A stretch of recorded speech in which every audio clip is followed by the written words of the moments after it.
Dear students, today we'll discuss about NATO, North Atlantic Treaty Organization. NATO is a military alliance which came into being after the Second World War. It was signed on 4th April 1949. The NATO headquarters are in Brussels, the capital of Belgium, and the organization constitutes a system of collective defense whereby its members states agree to mutual defense in response to an attack by an external party. Now, we'll discuss its background in brief. The Treaty of Brussels, signed on 17th March 1948 by Belgium, the Netherlands, Luxembourg, France, and UK, is considered to precursors to the NATO agreement. The treaty and the Soviet Berlin blockade led to the creation of the Western European Union's Defense Organization in September 1948. However, participation of USA was thought necessary in order to counter the military power of the USSR. These talks resulted in the North Atlantic Treaty, which included 5 treaties of Brussels states as well as USA, Canada, Portugal, Italy, Norway, Denmark, and Iceland.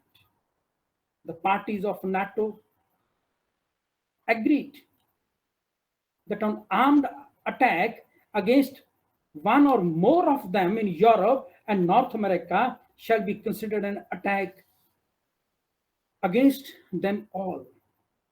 So each of them will exercise the right of individual or collective self-defense and will assist the party or parties being attacked. The creation of NATO brought about some standardizations of allied military terminology, procedures, and technology. The Soviet control over East Berlin and the roads leading into the Berlin and Anglo-American French control over the West Berlin made a Berlin big bone of contention. The Western attempt to introduce a new currency in their occupation area in Berlin gave rise to strong opposition from the Soviet Union. The tension became very high when Soviet enforced a blockade of Berlin in June 1948.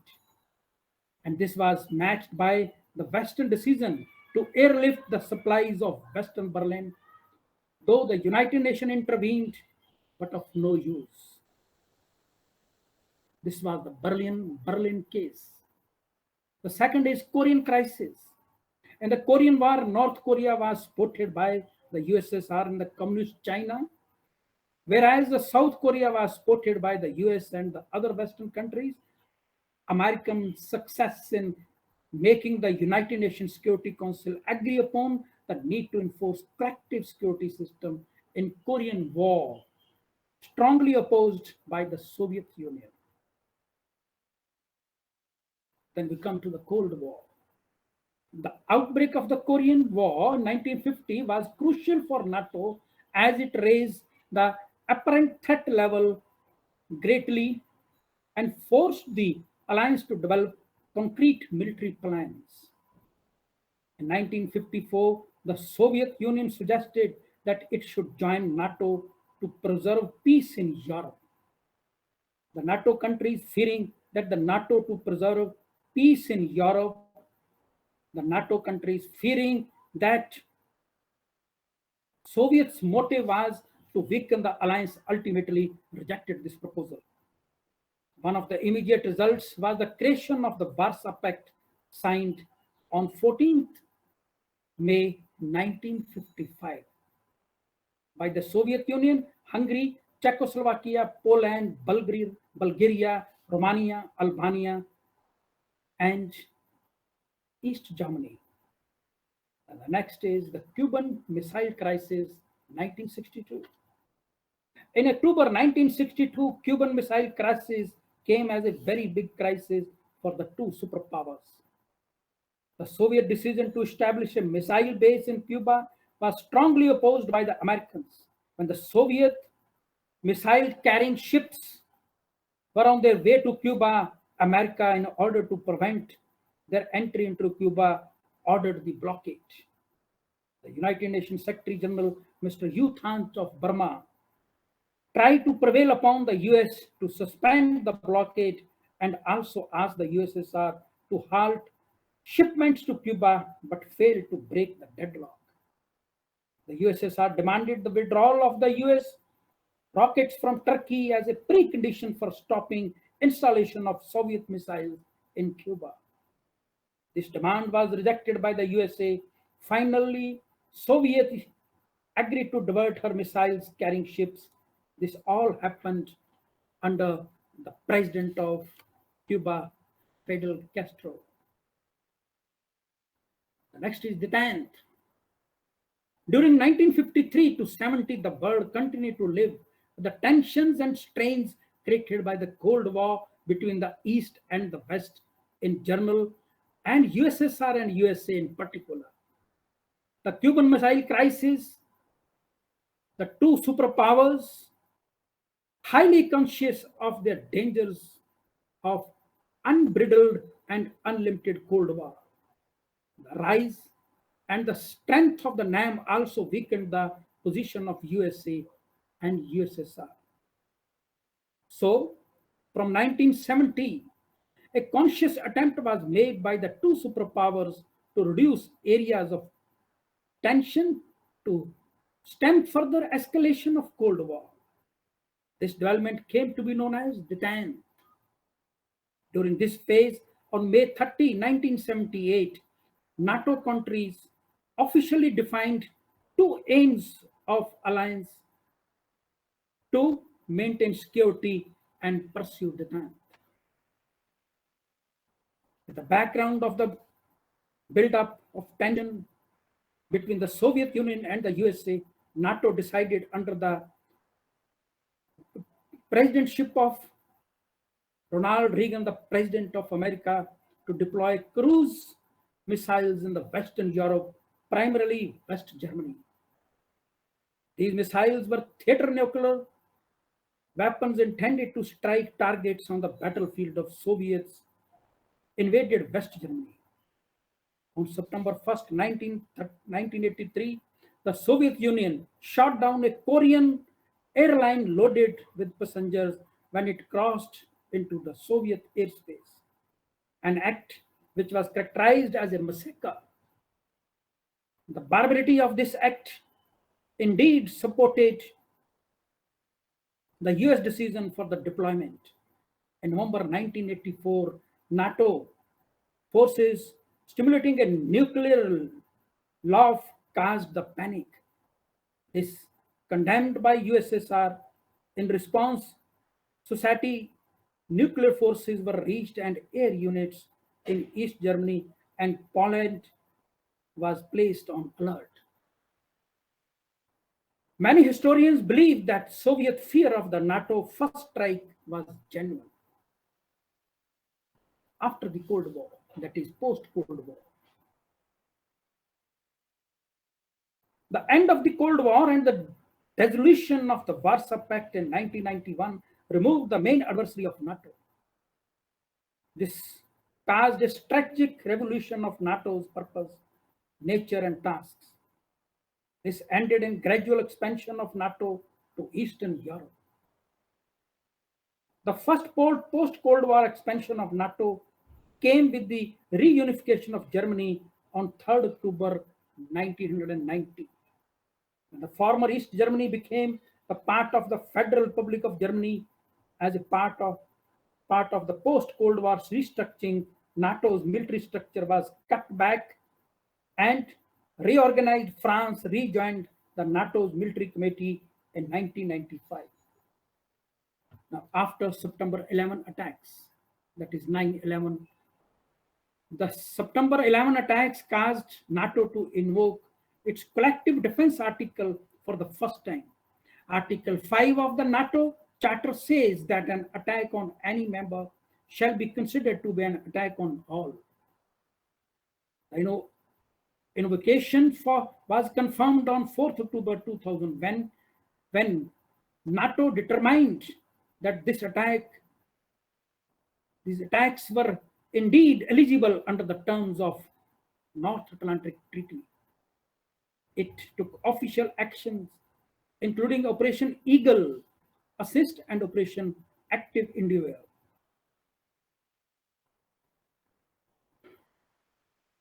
International Security Assistance Force. NATO's International Security Assistance Force in Afghanistan was its first action outside the Europe.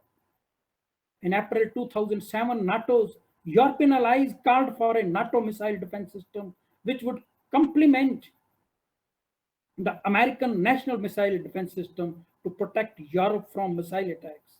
In response, Russian President Vladimir Putin claimed that such a deployment would lead to a new arms race. On 14th August 2008, the US and Poland came to an agreement to place a base with 10 interceptor missiles with associated air defense system in Poland. This came at a time when tension was high between Russia and most of NATO and resulted in a nuclear threat on Poland by Russia if the building of the missile defense were carried on. Now, what were the objectives of this NATO? Number one, NATO's essential purpose is to safeguard the freedom and security of all members by political and military means in accordance with the North Atlantic Treaty and principles of the UN Charter. Number two, to establish just and lasting peaceful order in Europe based on common values of democracy, human rights, and the rule of the law. Three, to foster cooperation among the member states based on the indivisibility of their security. Four, immediate objective was to defend its members against a potential threat resulting from the policies and growing military capacity of the former Soviet Union. Fundamental security tasks. To achieve its essential purpose, the alliance performs some of the fundamental security tasks like the security to provide one of the indispensable foundations for a stable Euro-Atlantic security environment. Number two, constitution. To serve as an essential transatlantic forum for allied consultations on any issue that affected their vital interests. Three, deterrence and defense. To deter and defend against any threat of aggression against any NATO member state, and in order to enhance the security and stability of the Euro-Atlantic area, following steps were taken. A, the crisis management.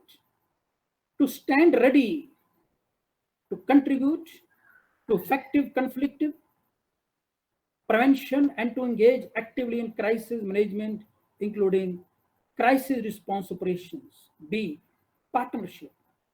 To promote wide-ranging partnership, cooperation, and dialogue with other countries in the Euro-Atlantic area with the aim of increasing transparency, mutual confidence, and capacity for joint action with the alliance.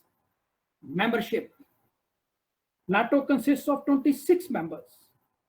At the NATO summit in Bucharest, April 2008, Albania and Croatia were officially invited to start accession talks with alliance and signed an accession protocol on July 9, 2008. These countries are formally joined in April 2009. Now, structure. North Atlantic Council. It has effective political authority and powers decisions and consists of permanent representative of all member countries meeting together once a week. It meets at higher level, also involving foreign minister, defense ministers, or head of the state or governments, but a decision has some validity at whatever level it meets. The council is the only body with the alliance which derives its authority explicitly from the North Atlantic Treaty. The council is given responsibility to set up subsidiary bodies. Number two, Defense Planning Committee. It is normally consists of the permanent representatives, but meet at the level of defense ministers at least twice a year and deals with most defense ministers and subject related to collective defense planning. Three, Nuclear Planning Group. The defense ministers of members countries which take part in NATO's Defense Planning Committee meet at regular intervals in the Nuclear Planning Group, where they discuss specific policies, issues associated with their nuclear forces. Fourth, Military Committee. The Military Committee is the senior military authority in NATO. It provides guidance to the NATO strategic commanders. NATO, fifth point, the NATO response force. It is highly ready and technologically advanced force made up of land, air, sea, and special force components that the alliance can deploy quickly wherever it is needed. It performs missions worldwide on issues like disaster management, counterterrorism, and act as an initial entry force for larger follow-on forces. Sixth, NATO Parliamentary Assembly is made up of legislatures from the member countries as well as 13 associate members. It has an aim to join together deputies of NATO countries in order to discuss security policies. The Secretary General is generally a senior international statesman nominated by the member nations, both as chairman of the North Atlantic Council Defense Planning Committee, Nuclear Planning Group, also as Secretary General of NATO. The official languages are English and French. Thank you.